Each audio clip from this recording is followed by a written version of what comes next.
Hey, what's up everyone and welcome back. Today we're going to continue where we left off from the last episode. Last tutorial we went through kind of the layout of these buttons here, what these panels and what they are, and today's tutorial we're going to be going over the project panel, the composition areas down here, and a couple of things over here. That's what I hope to accomplish, at least anyways. But I want to apologize. Last episode, I was a little sluggish. I didn't take my medication that morning, and I was getting very tired by the end of the day. So I do apologize for being so, wound down. But I also didn't actually introduce myself or tell you anything about me.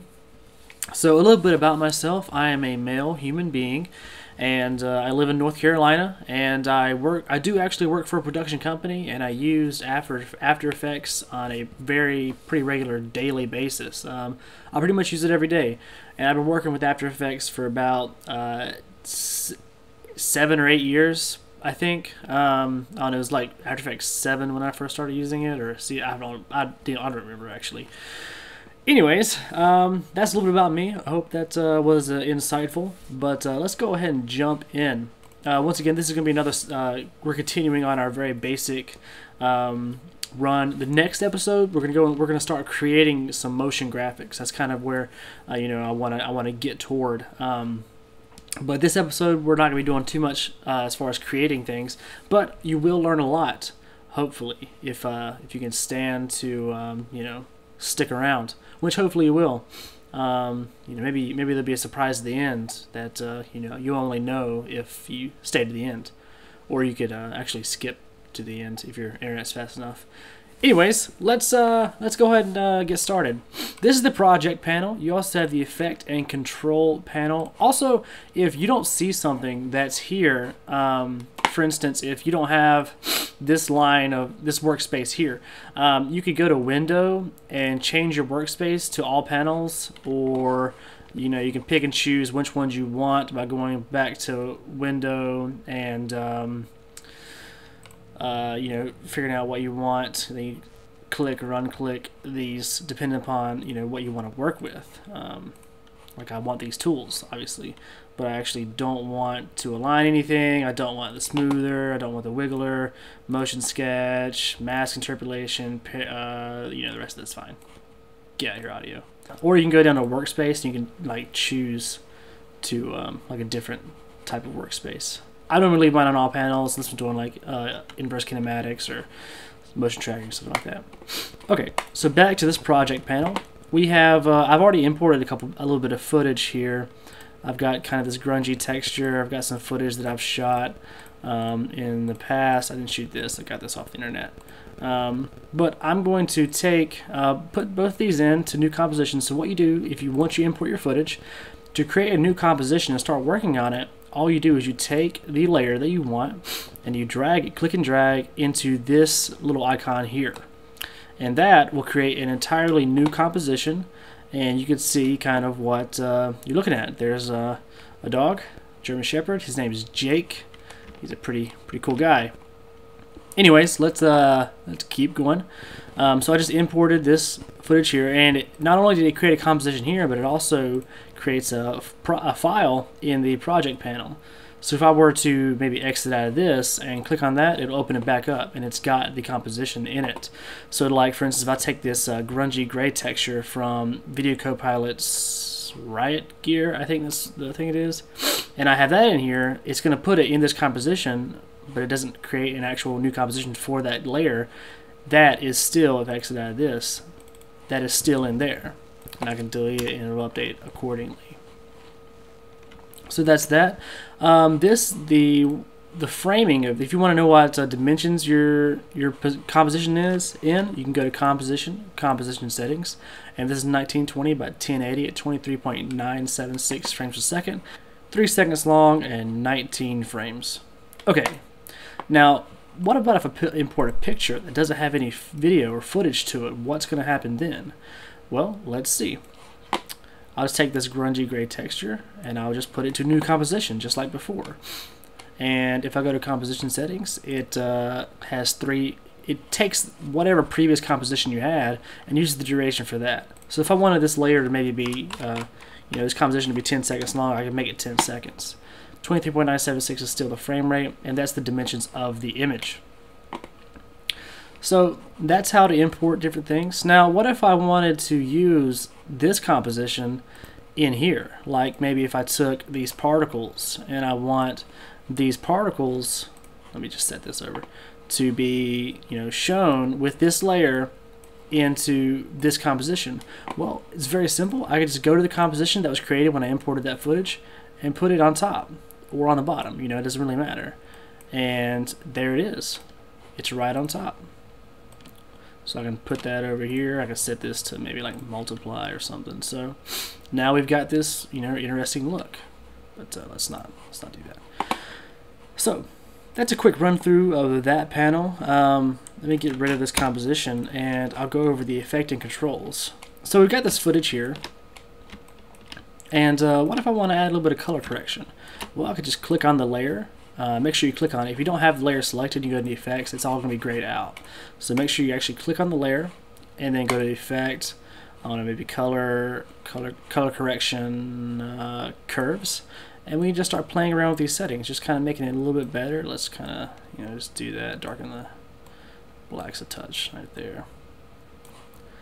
So now we've got this effect applied to this layer.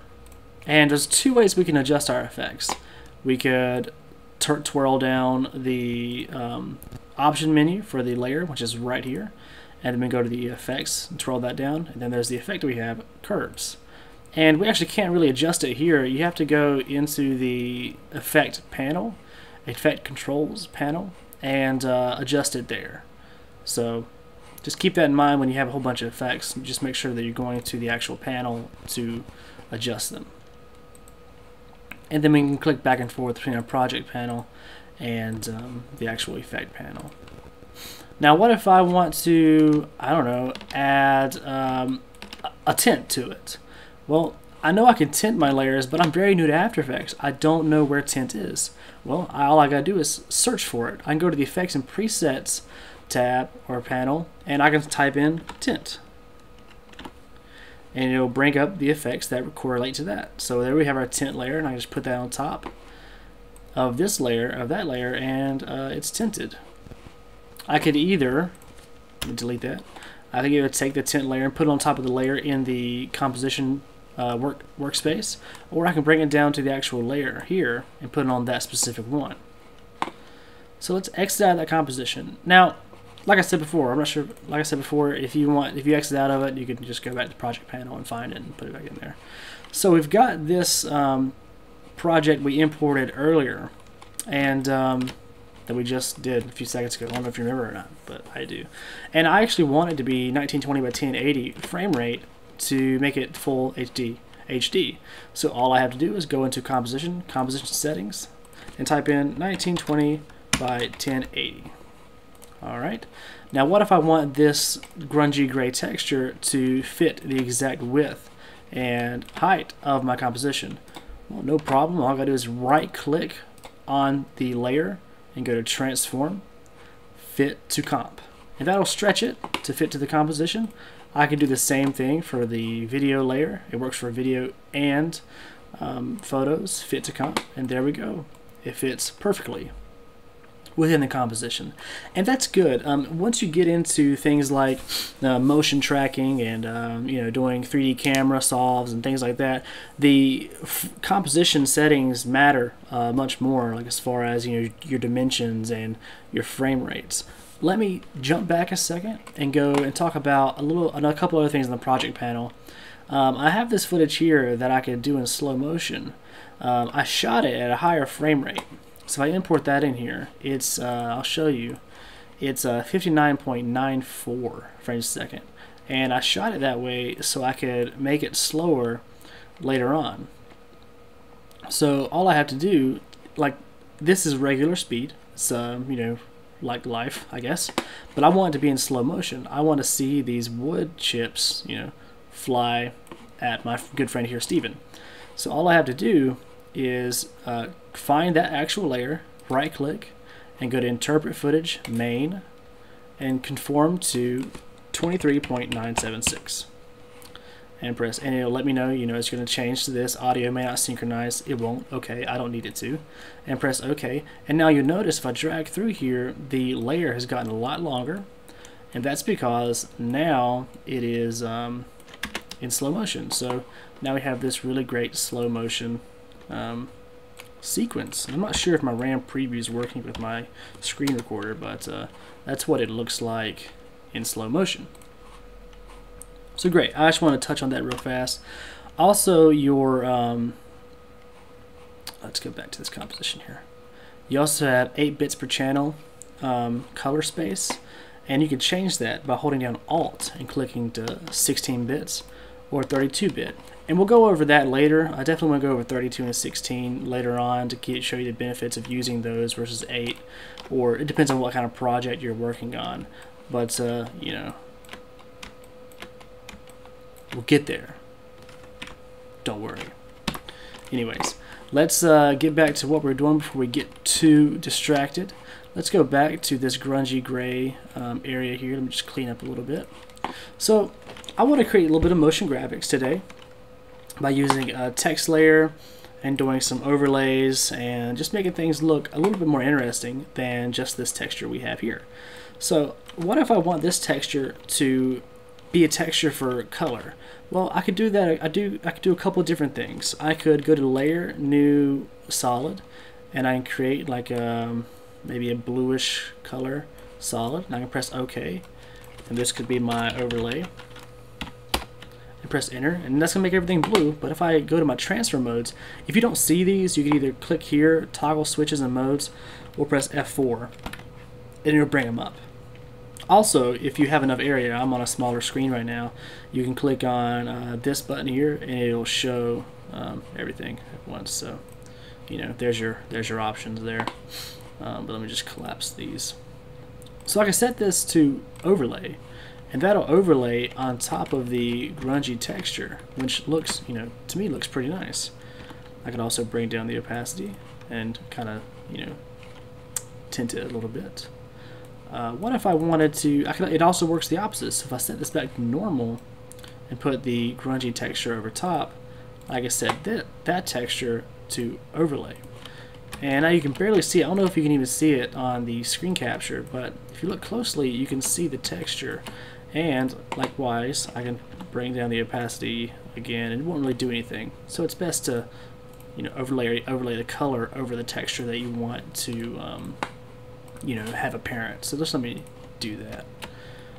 So that's looking pretty good. Now, if I want this to be my background layer, the best thing for me to do is precompose it. And what precomposing does, it'll take these elements and put them in a new composition so I can edit them separately but still maintain them in this composition here. It's basically nesting these layers in a separate composition, so they update in that one and in this one. So all I have to do is select these 2 layers and go to Layer, Precompose, and I can call this my background layer, or BG, and press OK. So that took those 2 layers and made an entirely new composition. So if I double click on that, or alt double click if you're in like CS4, I think, it opens up this new composition with these 2 layers in them. So if I do anything to this layer, like if I want to change the color, so I'll go to Layer, Solid Settings, and maybe I change it to like a, kind of a yellowish, pale yellow. I press OK and go back to this original composition, it'll update. But I can apply my own effects to this layer and it'll affect only in this composition, and it won't affect these. So for instance, if I go back to this composition and maybe I want it to be, I want it to, make it a little bit more contrast, I can add in a curves adjustment to give it a little more contrast in this composition by itself, and it won't actually affect these. So that's really nice to know if you're working on, more advanced things. But let's just delete that. And you know what? I want it to be blue. I like blue. It's one of my favorite colors. So sue me if you want. But let's make this background a little bit more interesting. I just did that for nothing, actually. From what I'm about to do next, making that blue really didn't matter. But it made me happy for that, 2 seconds or so that I had to do it. So let's make this a little bit more interesting. Let's go to Effect, Generate, if I can find it, Ramp. So what that's going to do is, if I just set this to normal so we just see the ramp layer, that's going to create this ramp. So we have a dark area here and a lighter area here, and it basically just ramps down. And I can move this slider up and down to change it. But I want a radial ramp, so I want it to be like a circle. So let me set it to radial ramp. And you can take this beginning, the start of the ramp, and move it to where you want. I actually want to put it right in the center or close enough to it. And then I can take the bottom of the ramp and I can move it over here to the side, and it'll spread it out to make it more even. And then if I go to the start color and I change the start color to a blue color, and then I change the end color to maybe a darker blue color, we'll get this really nice ramp effect that I think looks really cool. And now if we take our overlay layer and set it back to overlay, now we have a more interesting look than we did before. So we have before and after, and that looks a little bit more dynamic. I think it looks a little bit better. So if we go back to our original composition, it updates. So let's add a little bit of text. What I can do is I can go to here in the text tool, and I can click on it, and I just type in tutorial. So now we have this tutorial layer. Now if I want to change my font, I can go to my character panel, and I can double click on my text, and I can just kind of cycle through these and find something that, you know, I like. You know, that looks fine to me. But I'll go back to the original. Or you can click on here, and I was just using the arrow keys, by the way. And I can, you know, scroll down and just pick one, Niagara engraved, you know, whatever that is. I can also change the color by double clicking on the text layer, or if you have the text tool selected, you can just highlight it, and by going over this white box and changing the color. So maybe we'll change the color to a blue as well and press OK. Now, you can also, you know, add in a stroke color, you know, click this and then change it to, you know, whatever you want. You can't really see it because I don't have it activated, but just let me, you know, change that and, you know, move that back over. And then we have a couple other options over here, stroke options. If you want to have, let me just highlight these again. I have small caps turned on because I like it. You can make it italic, bold, you know, all caps, which is kind of what it is. And then you know, superscript, lower script, you know, whatever you want. You know, pretty basic font commands. So what I want to do is I want to make this gray. So let me highlight it all and make it a 50% grayish color. So if I kind of move this all the way up here, and where it says B right here, right beside the B, I can do 50%. And that'll make it, you know, gray. I keep on pressing space when I'm trying to do the hand tool. Let me do that again. Sorry. And that'll make it a 50% gray color. So why did I want to do that? Well, that's because I want to do something a little bit interesting in it. So if I click on my text layer here, and I go to my transfer modes, and I twirl that down, I can go into classic color burn, and it'll give me an interesting look. It doesn't make it all black, but if you look closely, you can see that we have a little bit showing through. So if I press T to open up the opacity, I can lower that down, and we get kind of an interesting look. It's kind of like burning into the background. And then I can go even further, and I can click on the tutorial layer, right click, go into layer styles, and maybe do a bevel and emboss. And then if I, you know, twirl down the options for the tutorial text layer, go to the bevel and emboss, I can change. I have a few options here to change what kind of style it is. So I have, you know, outer bevel, inner emboss, pillow emboss, and a stroke emboss. What I actually want to do is do a pillow emboss, and maybe bring the size of it up a touch, and you know, maybe we can change the angle however we want, and the direction up or down. I'm gonna leave it to up, and the depth as well. We can lower or raise that. But all this other stuff looks pretty good. So now what we have is we have this, let me make a little bit more space. We have this layer, the text layer that looks kind of like it's imprinted into the backgrounds. And what's great about this is if I click on the tutorial text layer, I can move it around and it'll update in real time. So I don't have to do much other than just moving it. I can also, let's say I decide I don't want that text. I can double click on it and say, I don't want that. And I could just type whatever I want in there and scale it down, and it'll update in real time. It's all very procedural, so it works out very well. So I can change my text to, you know, my name. Let me type it correctly. Wow. And then I can scale it up again. This is an amazing tutorial. I know you're really enjoying it. So now we have, you know, my name. That's you know, right there, and you know, it's right. It looks pretty good. Now I can also create something called an adjustment layer to affect all of these layers at once. So if I want to apply an effect to all of these layers, all I have to do is go to Layer, New, Adjustment Layer, and I can affect them all at once. So if I want to blur everything out and then blur it back in, you know, keyframe it, all I have to do is go to Effect, Blur, Fast Blur.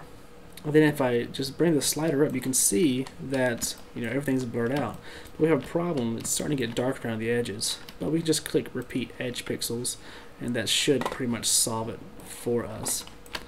So let's keyframe this. So if I start at the beginning and I press this stopwatch right here, I can move forward a few frames and bring the blur level to 0.